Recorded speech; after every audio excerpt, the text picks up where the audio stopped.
Olá, pessoal. Nós estamos aqui para dar continuidade aos nossos estudos bíblicos. E eu gostaria de começar lembrando da minha infância, quando de repente eu estava lembrando de um hino que dizia: Cristo salva o pecador, aleluia. E ali eu perguntei: Cristo salva o pecador? Eu achei meio estranho essas palavras, né? Por quê? Porque seria mais lógico pensar que Cristo salvaria aqueles que são os mais bonzinhos, né? E nesse sentido, como que essa história de que Cristo salva o pecador? Nós podemos começar a ver essa história quando na própria crucificação de Jesus, né? Então vamos ler o texto aqui na Bíblia, que fica em Lucas, no capítulo 23, a partir do versículo 39. Um dos malfeitores crucificados blasfemava contra ele, dizendo: Não és tu o Cristo? Salva-te a ti mesmo e a nós também. Respondendo-lhe, porém, o outro, repreendeu-o, dizendo: Nem ao menos temes a Deus, estando sob igual sentença, nós, na verdade, com justiça, porque recebemos o castigo que os nossos atos merecem. Mas este nem o mal fez. E acrescentou: Jesus, lembra-te de mim quando vieres no teu reino. Jesus respondeu: Em verdade te digo que hoje estarás comigo no paraíso. Então, aqui nós vemos que quando Cristo foi crucificado juntamente com dois malfeitores, um deles, reconhecendo a Jesus como Salvador, pediu a ele a oportunidade de salvação, reconheceu seus pecados e, e recebeu a resposta positiva de Jesus, porque Jesus disse que naquele mesmo dia ele estaria com ele no paraíso. Então, a graça de Deus, ela é destinada a quem, né? Aos bonzinhos, aos pecadores, ao homem que pecou pouco, e a quem a graça de Deus se destina. Nós cremos pela teologia bíblica de que todos são salvos por uma só maneira, que é através do sangue de Jesus Cristo, da aceitação deste sangue de Cristo para o perdão dos seus pecados e pela aceitação pela fé de Cristo como seu Salvador pessoal. Agora, eu acho que o que intriga a maioria das pessoas é isso. Por que Cristo salva pecadores? Por que Deus salva pecadores? E no nosso entender, né, talvez, né, teria o homem de melhorar um pouquinho, né, para poder conseguir esse favor de Deus, né? E nesse ponto, nós vemos por outras referências bíblicas, né, de que o plano de Deus sempre foi o mesmo, de salvar o homem da maneira em que ele se encontrava, né? Por que Deus salva o pecador? Talvez se fosse nós, né, nós não faríamos como Deus. A nossa justiça não é como a de Deus e nem as nossas misericórdias são como as de Deus. O nosso entendimento não é como o de Deus e a nossa sabedoria não é como a sabedoria de Deus. E a questão da salvação hoje, né, após a morte de Cristo, assim como foi a salvação do ladrão da cruz, ela não foi uma coisa que começou a acontecer agora, e já estava no coração de Deus. Então vamos ver o que diziam os profetas no Antigo Testamento. Vamos ver se eu acho mais depressa agora as referências. Vamos lá. Aqui diz, né, em Ezequiel, capítulo 33, versículo 11, que diz: Tão certo como eu vivo, diz o Senhor Deus, não tenho prazer na morte do perverso, mas em que o perverso se converta do seu caminho e viva. Convertei-vos dos vossos maus caminhos, pois, porque haveis de morrer, ó casa de Israel. Aqui, os profetas estavam falando ao povo de Israel que andava longe dos caminhos de Deus. E o que restava para eles era a condenação.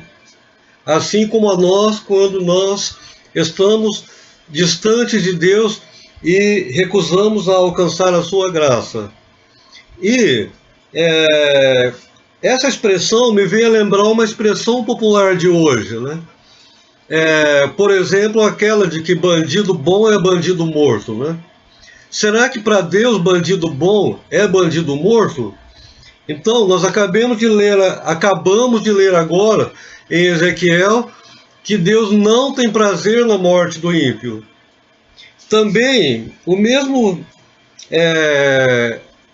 entendimento é apresentado em Isaías, e que diz o seguinte: buscai o Senhor enquanto se pode achar, invocai-o enquanto está perto. Aqui está em Isaías capítulo 55, versículo 6.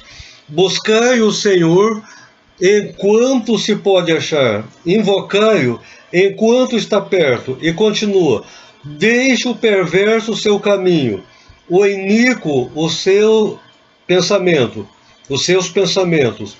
Converta-se ao Senhor, que se compadecerá dele, e volte-se para o nosso Deus, que é rico em perdoar. Então, a graça de Deus é muito rica.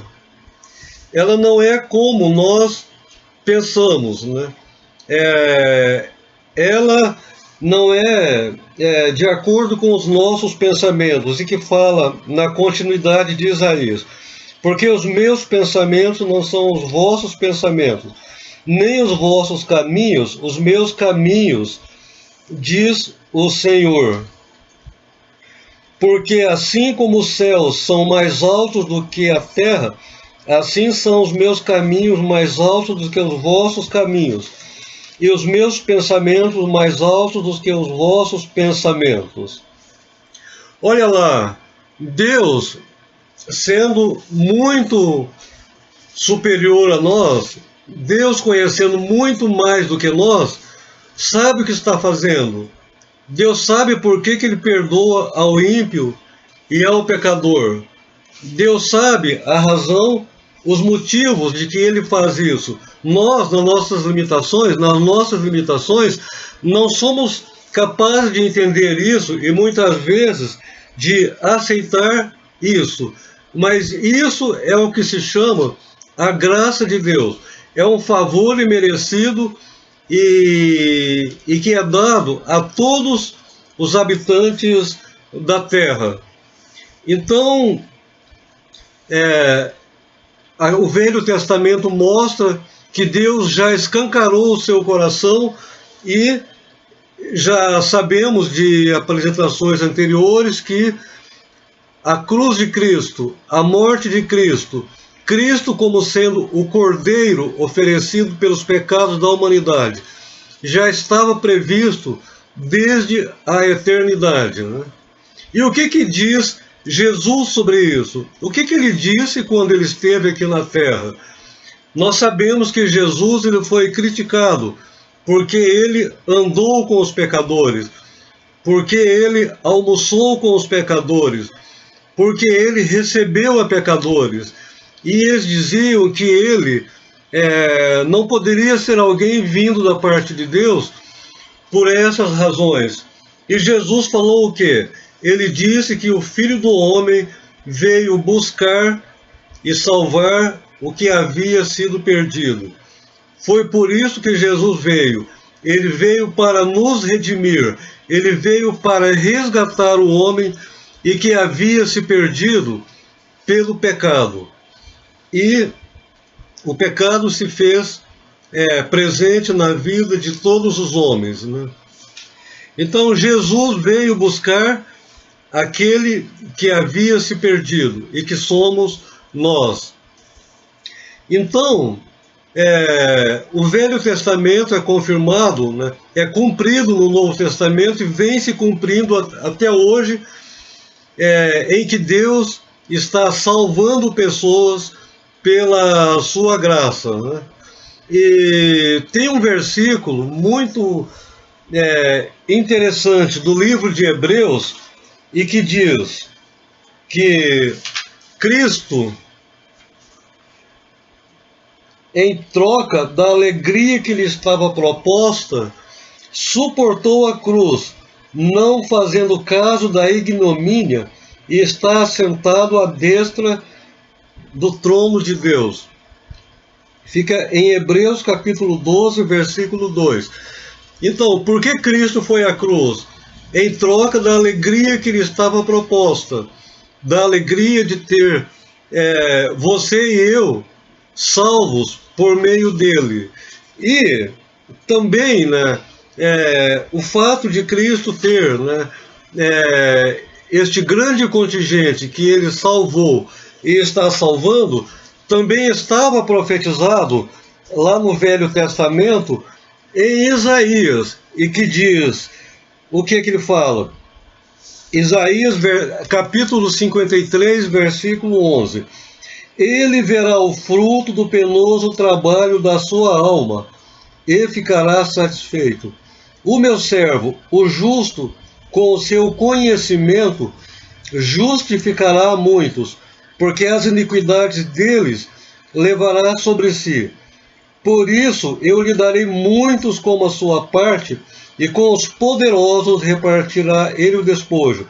Porquanto derramou a sua alma na morte, foi contado com os transgressores, contudo levou sobre si o pecado de muitos, e pelos transgressores intercedeu. Então, aqui está, em Isaías capítulo 53, versículos 11 e 12, né, a promessa de que o justo, aquele servo sofredor que é apresentado no capítulo, e que prefigura Cristo, ele verá o penoso trabalho da sua alma, e que ele sofreu quando na sua morte, né? E fala que ele justificará a muitos, né? E as iniquidades deles levará sobre si. E curioso que fala aqui, né, no final, né? Que ele foi contado com os transgressores, né? Levou sobre si o pecado de muitos e pelos transgressores intercedeu. Então, Cristo é o nosso intercessor. Cristo é aquele que pagou pelos nossos pecados na cruz. Cristo é aquele que pode nos salvar e nos tornar filhos de Deus. Então, amigo, amiga, que você possa considerar sobre isto, né? Se você ainda não conheceu esta mensagem salvadora através de Cristo. Amém.